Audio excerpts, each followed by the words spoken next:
बिस्मिल्लाहिर्रहमानिर्रहीम। अस्सलाम वालेकुम students. Chapter number 9 carbonyl compounds, carboxylic acid and functional group derivative. तो एक्चुअल में जो कार्बोनाइल कंपाउंड्स है इसके दो पार्ट्स से पहले पार्ट जो है ये आपको मैंने पिछली क्लासेस में समझाया था। इसमें आपने एल्डिहाइड एंड कीटोन्स को डिटेल में डिस्कस किया था और आज की जो क्लास है इसमें कार्बोक्सिलिक एसिड और इसके जो फंक्शनल ग्रुप और इसके डेरिवेटिव्स होते हैं ये सारी की सारी चीजें आप स्टडी करने वाले हैं। तो सबसे पहले तो मैं आपको ये बता दूं कि इस चैप्टर में क्वेश्चन आंसर्स कुछ बहुत ज़्यादा नहीं है, ठीक है। ज़्यादातर चीज़ें आपको इसमें बुक के अंदर से ही मिल जाएंगी, कहीं कहीं पर करेक्शंस करनी है अकॉर्डिंग टू क्वेश्चन, तो वो जो है मैं फिर ख़ास तौर पे आपको जो है मार्क करवा दूंगी कि ये कहाँ पर कौन सी करेक्शन है, ठीक है। तो विदाउट वेस्टिंग टाइम हम इसके जो क्वेश्चन आंसर्स हैं शॉर्ट वाले उस पोर्शन की तरफ बढ़ते हैं और देखते हैं कि क्या क्वेश्चन हैं और उसके आंसर्स कैसे हमने देने हैं। तो आपने आ जाना है सीधा पेज नंबर 215 पर। ये आपकी बुक का पेज है, इसमें कुछ शॉर्ट क्वेश्चन आंसर्स हैं। तो अगर आप टोटली देखेंगे तो कुल मिला के तो 4 क्वेश्चन ही हैं, लेकिन कुछ क्वेश्चंस के मजीद पार्ट्स हैं। तो सबसे पहले पहला क्वेश्चन देख लें। इसमें 2 रीजन है एक किस्म के, ठीक है। पहला रीजन आपसे कहता है कि जो बॉइलिंग पॉइंट होता है कार्बोक्सिलिक एसिड का वो हाई होता है अल्कोहल्स के मुकाबले में। तो देखिए इसका रीजन क्या होता है, मैंने आपको पहले भी बताया था कि जो अल्कोहल है इसमें इंटरमॉलिक्यूलर हाइड्रोजन बॉन्डिंग नहीं होती, जबकि जो कार्बोक्सिलिक एसिड्स हैं इसमें इंटरमॉलिक्यूलर हाइड्रोजन बॉन्डिंग प्रेजेंट होती है। दूसरी वजह क्या होती है कि इसमें मॉलिक्यूलर मास भी ज्यादा होता है as compare to alcohol. So that is why जब भी मॉलिक्यूलर मास ज्यादा होगा, इंटरमॉलिक्यूलर हाइड्रोजन बॉन्डिंग प्रेजेंट होगी, तो अल्टीमेटली जो बॉइलिंग पॉइंट है वो बढ़ जाएगा। सो दैट इज वाई जो कार्बोक्सिलिक एसिड है इसका जो बॉइलिंग पॉइंट है वो ज्यादा है, ठीक है। अब ये बात आपको कहाँ से लिखनी है ये मैं आपको मार्क करा देती हूँ। सीधा आएंगे आप पेज नंबर 205 के ऊपर। ये देखिए पेज नंबर 205 पर आप आ गए हो और यहाँ से मार्क करोगे compare to alcohols carboxylic acids are more polar and have a high tendency to form hydrogen bonding among themselves. As a result carboxylic acid generally have high boiling point and their corresponding alcohols, ठीक है। यानी अपने corresponding alcohols के मुकाबले में इनकी boiling point जो है वो इसी वजह से ज्यादा होती है क्योंकि इनमें इंटरमॉलिक्यूलर हाइड्रोजन बॉन्डिंग प्रेजेंट होती है। यहाँ से लेके यहाँ तक आपने मार्क करना है, ठीक है। अब क्वेश्चन नंबर 1 का जो रीजन नंबर 2 है ये देख लीजिए। तो ये जो क्वेश्चन है रीजन नंबर 2 जो है ये आपसे पूछ रहा है कि कार्बोक्सिलिक एसिड जो इसकी ज्योमेट्री ट्राइगोनल क्यों होती है, यानी 3 तरफ वाली क्यों होती है। देखिए पहले मैं इसको थोड़ा सा आपको एक्सप्लेन कर देती हूँ कि ये इसकी वजह क्या होती है। सर आप पहले ये स्ट्रक्चर देखिए, इसमें देखिए यहाँ पे कार्बन है, इसके साथ है डबल बॉन्ड ऑक्सीजन, ठीक है। एक तरफ यहाँ पर मौजूद है कोई सा भी अल्केन और दूसरी तरफ यहाँ पर मौजूद है OH ग्रुप। अच्छा इस अल्केन की जगह हाइड्रोजन भी हो सकता है अगर ये स्ट्रक्चर जो है बिल्कुल बेसिक कार्बोक्सिलिक एसिड वाला हो। तो होता क्या है कि यहाँ पे हम इन जनरल लेके चलते हैं, ये हमारे पास अल्काइल ग्रुप है, ये OH ग्रुप है और ये है ऑक्सीजन और सेंटर में हमारे पास क्या चीज मौजूद है, कार्बन। इसका मतलब ये वाला जो कार्बन है ये sp2 हाइब्रिडाइजेशन शो करेगा। इसके पास 3 sp2 हाइब्रिड ऑर्बिटल होंगे, 1 2 3। इन 3 sp2 ऑर्बिटल्स जो हैं इसके साथ क्या करेगा, पहले एक बॉन्डिंग करेगा और इसके पास इसी कार्बन और इस ऑक्सीजन के पास एक अनहाइब्रिडाइज्ड pz ऑर्बिटल भी होगा जिसकी वजह से ये एक डबल बॉन्ड भी फॉर्म करेगा। तो होता क्या है कि जब सेंटर में कार्बन होता है और 3 तरफ इस तरह से हाइब्रिडाइजेशन होती है तो ये जो ज्योमेट्री होती है ये बनती है ट्राइगोनल प्लेनर और इसमें जो बॉन्ड एंगल होता है यहाँ पर ये तकरीबन बनता है 120 डिग्री का, ठीक है। तो क्योंकि हाइब्रिडाइजेशन कौन सी वाली हुई, sp2, बॉन्ड एंगल कौन सा बना 120 डिग्री, तो इसी वजह से जो ज्योमेट्री इसकी फॉर्म होगी वो कौन सी होगी, वो होगी ट्राइगोनल ज्योमेट्री, ठीक है। लिखेंगे कहाँ से आप ये सारी बातें, यहाँ से लेके यहाँ तक लिखेंगे। अच्छा रिमेम्बर वन थिंग कि यही क्वेश्चन लॉन्ग क्वेश्चंस में भी पूछा जा रहा है और कंटेंट करीब करीब इतना ही है। तो जब हम शॉर्ट क्वेश्चन में इस चीज को डिस्प्ले करेंगे कि किस तरह आपको बताना है तो फिर हम उसमें डायग्राम नहीं बनाएंगे, लेकिन जब हम लॉन्ग क्वेश्चन में इसी वाली बात को डिस्कस करेंगे तो फिर हम उसमें डायग्राम बनाकर भी शो करेंगे ताकि जो कंटेंट है वो हमारा थोड़ा सा बढ़ जाए, सही है। तो फिलहाल शॉर्ट क्वेश्चन के लिए आप यहाँ से लेके यहाँ तक इस रीजन को मार्क कर लेंगे। अब अगला सवाल देखें आप दोबारा आ गए पेज 215 पर और यहाँ पर देखें ये कहता है कि व्हाट हैपेंस व्हेन। अब यहाँ पे ना लाइन से कुछ रिएक्शंस हैं, मैं पहले आपको बता दूं वो कौन कौन से हैं। ये कहता है कि फॉर्मल्डिहाइड रिएक्ट करेगा potassium dichromate and sulphuric acid के मिक्सचर के साथ। नंबर 2 पर इसने कहा कि कार्बोऑक्सिलिक एसिड रिएक्ट करेगा थायोनाइल क्लोराइड के साथ। फिर इसने कहा कि कार्बोऑक्सिलिक एसिड जो है वो रिएक्ट करेगा अमोनिया के साथ। एंड देन इसने कहा कि इथाइल मैग्नीशियम ब्रोमाइड रिएक्ट करेगा कार्बन डाइऑक्साइड के साथ। तो मैं 1 बाय 1 आपको ये तमाम चारों के चारों रिएक्शंस जो हैं ये मार्क करवा रही हूँ। इसको देख लीजिए आप। पेज नंबर 207 पर आ जाएं। देखिए यहाँ पर एक मेरे पास इक्वेशन है जहाँ पे आपका जो ग्रिग्नार्ड रिएजन है कार्बन डाइऑक्साइड के साथ रिएक्शन कर रहा है, लेकिन हमसे क्वेश्चन में इसने क्या पूछा था, इसने कहा था इथाइल मैग्नीशियम ब्रोमाइड रिएक्ट करेगा। तो ये एक जर्नल इक्वेशन है, आपने सिर्फ एक छोटी सी करेक्शन करनी है, ध्यान से देखिएगा। जहाँ पे ये R ग्रुप लगा हुआ है यहाँ पे आप इथाइल लगा देंगे और इथाइल क्या होगा C2H5, और जहाँ पे X ग्रुप है यहाँ पे आप लगा देंगे ब्रोमीन Br। ठीक है, तो इस तरीके से आपका कॉम्पोनेंट क्या हो जाएगा, इथाइल मैग्नीशियम ब्रोमाइड। यहाँ से R रिप्लेस होगा C2H5 से, यहाँ से X रिप्लेस होगा ब्रोमीन से। बाकी पूरा रिएक्शन एज इट इज है कि कार्बन डाइऑक्साइड के साथ ये रिएक्ट करेगा। जैसे ही रिएक्ट करेगा तो होता क्या है, कार्बन डाइऑक्साइड में एक तरफ से ऑक्सीजन बॉन्ड जो है ये ब्रेक हो जाता है, पूरा का पूरा जो मैग्नीशियम ब्रोमाइड है यहाँ के अटैच हो जाएगा।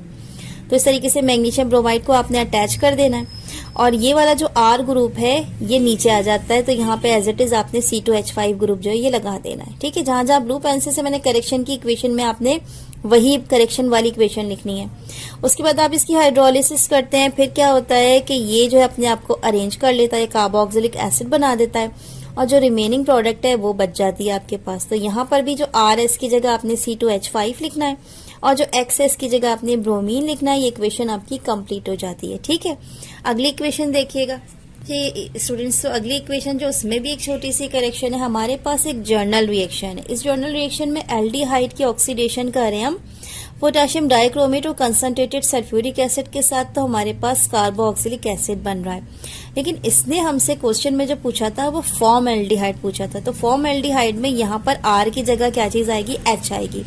बाकी पूरा ऐसा ही एज इट इज रहेगा, HCHO ये बनेगा। ऑक्सीडेशन आप करेंगे, यहाँ पर भी R की जगह क्या लिख देंगे, H, बाकी प्रोडक्ट जो है वो एज इट इज रहेगी COOH। तो बस इतनी सी करेक्शन करेंगे, R की जगह क्या चीज रिप्लेस करेंगे आप, H, बाकी पूरी इक्वेशन एज इट इज उतार लेंगे। ठीक है जी, फॉर्चुनेटली आपको अगली इक्वेशन में कोई भी करेक्शन करने की जरूरत नहीं। इसने कहा था कार्बोक्सिलिक एसिड का थायोनाइल क्लोराइड के साथ रिएक्शन करें, तो यहाँ पे देख लें एसाइल हैलाइड बनेगा, सल्फर डाइऑक्साइड और हाइड्रोक्लोरिक एसिड, पूरी इक्वेशन एज इट इज यहाँ से आप मार्क कर लीजिए। इससे नेक्स्ट इक्वेशन पर आ जाइए, पेज नंबर 210 पर है। ठीक है, यहाँ पे देखें ये भी कार्बोक्सिलिक एसिड है, अमोनिया के साथ रिएक्ट करेगा।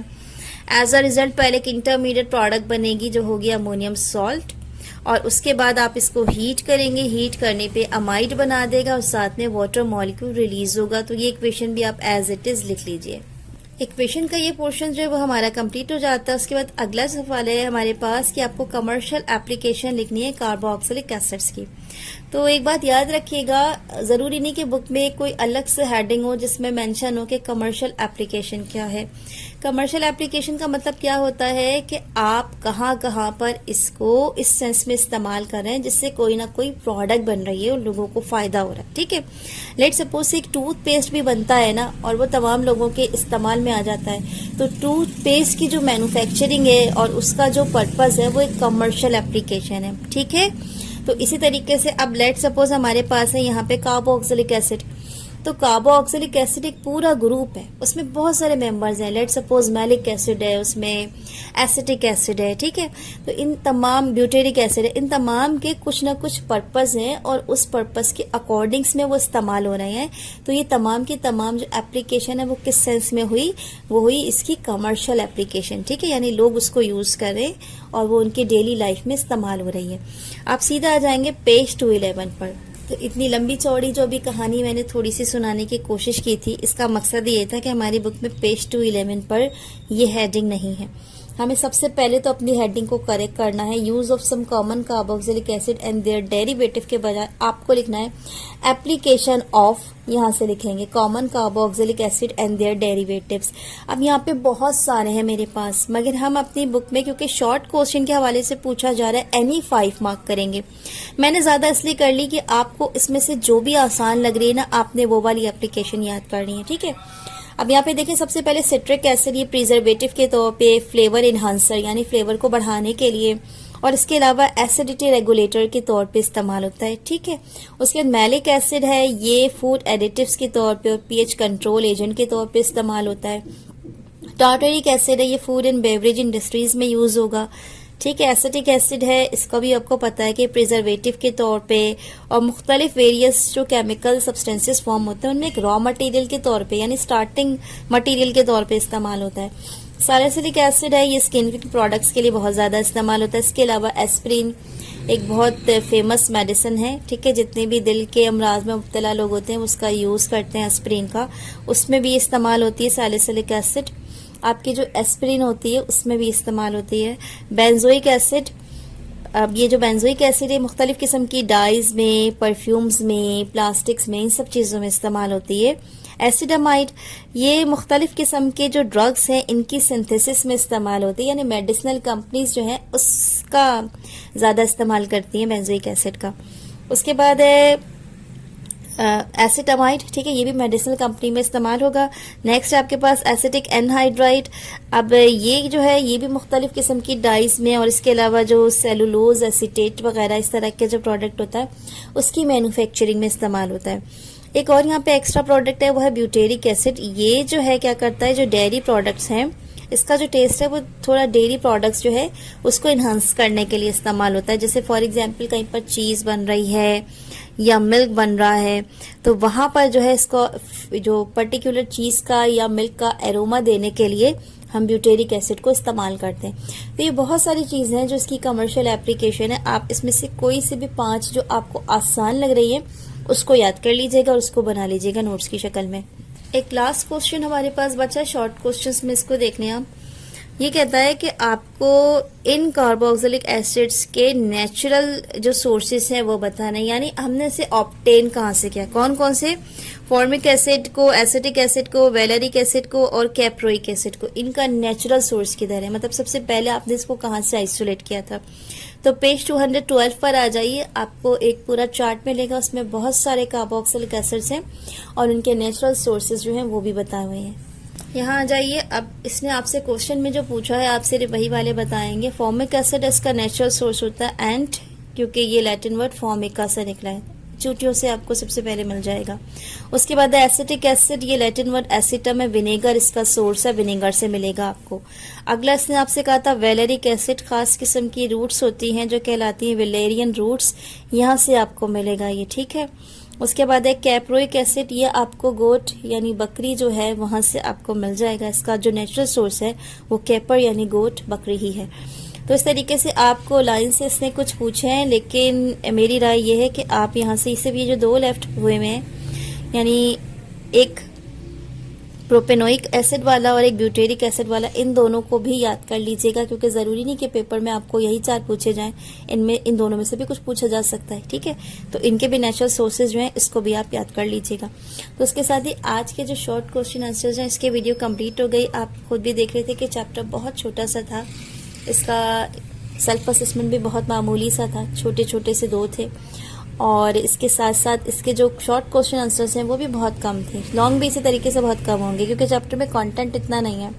तो जब चैप्टर में कंटेंट इतना नहीं होता तो आपके लिए एक अच्छे या प्लस पॉइंट ये होता है कि इसको याद करना भी आसान होता है। तो इससे पहले की जो दूसरी वीडियो है वो आप तक पहुंचे, आपको चाहिए कि उससे पहले ये वाला जो चैप्टर है इसके कम से कम सेल्फ असेसमेंट और शॉर्ट क्वेश्चन आंसर्स जो उसकी प्रिपरेशंस रेडी कर लीजिए। बहुत से स्टूडेंट्स ये सोचते हैं कि लास्ट मिनट्स में बस कुछ सिलेक्टेड चीज़ें याद करके वो आगे बढ़ जाएंगे। मैं आपको रिकमेंड कभी भी इस तरीके से नहीं करूँगी। First year and second year में जो स्टडी होती है वो थॉरली होती है, वो नहीं तो मैट्रिक के जैसी नहीं होती है कि जिसमें आपने सिलेक्टेड काम करना है, आपको एक की बना के दे दी कि इतने क्वेश्चंस हैं यही याद कीजिए इसी में से पेपर बनेगा। नहीं, अगर आप कोई टारगेट अचीवर हो, आप अपनी आगे लाइफ में ये चाह रहे हो कि मेरा मेडिकल कॉलेज में एडमिशन हो जाए या फिर मैं NAD यूनिवर्सिटी जो है उस साइट पर कहीं कुछ कर लूँ या फिर मैं कुछ और ऐसा कर लूँ, फॉर एग्जांपल फार्मेसी की फील्ड्स में चले जाऊँ, तो यहाँ पे याद रखिएगा केमिस्ट्री तो आपकी जान छोड़ेगी नहीं, इसलिए बेहतर है कि आप अपना बेस जो है इसको स्ट्रॉन्ग कीजिए, चीज़ों को अच्छे तरीके से प्रिपेयर कीजिए, अपने टाइम जो है उसको मैनेज कीजिए, टाइम का फ़ायदा उठाइए। इस वक्त आपके हाथ में, आप बहुत अच्छी प्रिपरेशंस कर सकते हैं। लास्ट के 2 या 3 महीनों में तैयारी करना और बस उसके बाद टीचर्स के पीछे लग जाना कि हमें इम्पोर्टेंट बता दें, ये ठीक नहीं होता। जब नई बुक होती है तो उसमें से बहुत कुछ होता है और वो पहली दफ़ा पेपर बनता है। मॉडल पेपर आपको हेल्प कर देगा जो कि आपको बोर्ड रिलीज़ करके देगा, लेकिन बाकी सारी प्रिपरेशंस आपको खुद करनी है। बार बार कहती हूँ कि तमाम चैप्टर्स के सेल्फ असेसमेंट्स को, शॉर्ट को, लॉन्ग को अच्छे से देख लिया कीजिए, और जो सॉल्व एक्सरसाइजेज होती हैं सेकेंडरी की बुक में तो खैर नहीं है, लेकिन जो सॉल्व एक्सरसाइजेज होती हैं उसको एक मरतबा देख लिया कीजिए, आपका पेपर बहुत अच्छे से निकल जाएगा। और एमसीक्यूज़ के लिए भी आप बुक के जो एमसीक्यूज़ हैं उसी को फॉलो किया कीजिए, और उसकी पूरी की जो है आपकी बुक के लास्ट में सॉल्व होती है, तो काइंडली आप उसको भी देख लिया कीजिए, उसको तैयार कर लिया कीजिए वहाँ से एमसीक्यूज़ को। ठीक है, अपना बहुत सारा ख्याल रखिएगा। वीडियो अच्छी लगे तो प्लीज़ इसको लाइक कर लीजिएगा, चैनल को सब्सक्राइब कर लीजिएगा, क्लास फेलोज़ में इसको शेयर कीजिएगा। टेक केयर एंड अल्लाह हाफिज़।